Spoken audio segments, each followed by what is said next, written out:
Hello students, आज हम पढ़ेंगे ह्यूमन डाइजेस्टिव सिस्टम। ये हमारे ह्यूमन डाइजेस्टिव सिस्टम की स्ट्रक्चर है। ह्यूमन डाइजेस्टिव सिस्टम जो होता है इसको हम एलिमेंट्री कैनाल भी बोलते हैं। एलिमेंट्री कैनाल माउथ से स्टार्ट होती है, जो कि इसका एंटीरियर पार्ट होता है और पोस्टीरियर पार्ट होता है इसका एनस। एनस के थ्रू ये एंड होती है। तो स्टार्टिंग पार्ट जो है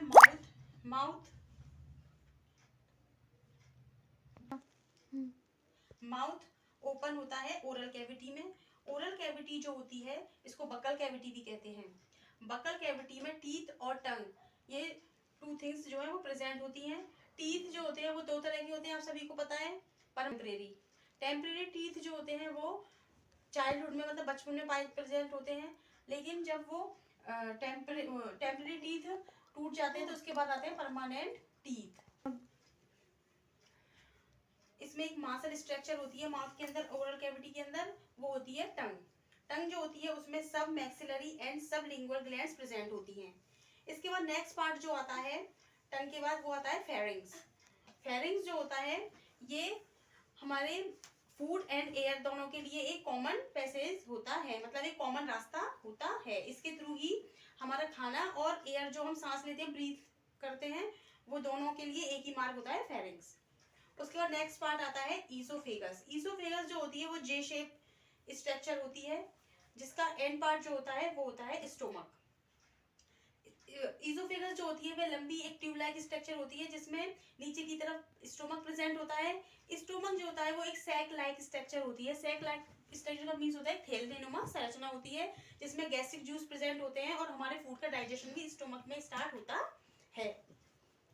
इसके बाद नेक्स्ट स्ट्रक्चर आती है हमारी स्मॉल इंटेस्टाइन की। स्मॉल इंटेस्टाइन जो होती है वो 3 पार्ट्स में डिवाइड होती है। उसका फर्स्ट पार्ट होता है ड्यूडेनियम, सेकंड पार्ट होता है जिंजेनम जो कि कॉइल स्ट्रक्चर होती है, और थर्ड पार्ट जो होता है वो होता है इलियम। तो इस तरह से स्मॉल इंटेस्टाइन के 3 पार्ट्स होते हैं, ड्यूडेनियम, जिंजेनम एंड इलियम। स्मॉल इंटेस्टाइन जो होती है वो नेक्स्ट जो उससे पार्ट आता है वो आता है हमारी लार्ज इंटेस्टाइन। स्मॉल इंटेस्टाइन का जो एंड पार्ट होता है इलियम, ये सब कॉइल्ड पार्ट होता है, जो कि एंड होता है किसके अंदर, लार्ज इंटेस्टाइन के अंदर। लार्ज इंटेस्टाइन जो होती है ये 4 पार्ट्स में डिवाइड होती है। वो 4 पार्ट्स होते हैं उसके ascending colon, transfer colon, descending colon and यहाँ पे होती है सिग्मोइड कॉलन। सिग्मोइड कॉलन जो होती है ये एंड होती है रेक्टम के अंदर, और जो इसका पार्ट होता है असेंडिंग कॉलन वाला लार्ज इंटेस्टाइन का, उसमें अपेंडिक्स जुड़ी हुई होती है। ये पार्ट जो होता है ये अपेंडिक्स का पार्ट होता है, जो इसमें शो किया गया है। इसके बाद इसका सेकंड पार्ट जो होता है वो होता है सीकम।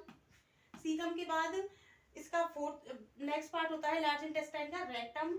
और रेक्टम जो होता है यहाँ पे आके जो अनडाइजेस्टेड फूड है, जो वेस्ट मटेरियल उसमें कलेक्ट होता है और वहां से जो वो थ्रो आउट हो जाता है, मीन्स बाहर फेंक दिया जाता है। वो लास्ट पार्ट होता है हमारा एनस, जिसके थ्रू हमारा जो वेस्ट मटेरियल है बॉडी का वो बाहर निकाल दिया जाता है। इस तरह से ये हमारी ह्यूमन डाइजेस्टिव सिस्टम की एक स्ट्रक्चर है। स्टोमक जो होता है वो left upper side abdominal cavity में प्रेजेंट होता है। स्टोमक के राइट साइड में जो है वो लीवर प्रेजेंट होता है, और लीवर के नीचे की तरफ जो है वो गॉल ब्लैडर जो है वो अटैच रहती है।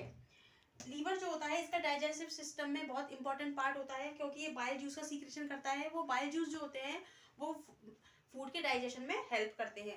इसके बाद स्टोमक और ड्यूडेनियम जो होता है इसके बीच वाले पार्ट में पैनक्रियाज ग्लैंड प्रेजेंट होती है। पैनक्रियाज ग्लैंड जो होती है, जिसको हम हिंदी में अग्नाशय ग्रंथि भी कहते हैं, इससे कुछ हार्मोन्स सीक्रेशन होता है, जो वो हार्मोन्स भी जो है फूड डाइजेशन में हेल्प करते हैं। और पैनक्रियाज जो है ये हमारी एक एंडोक्राइन और एक्सोक्राइन ग्लैंड दोनों कहलाती है। ये एकमात्र ऐसी ग्रंथि है जो अंतःस्रावी और बहिस्रावी दोनों का पार्ट प्ले करती है हमारी बॉडी के अंदर।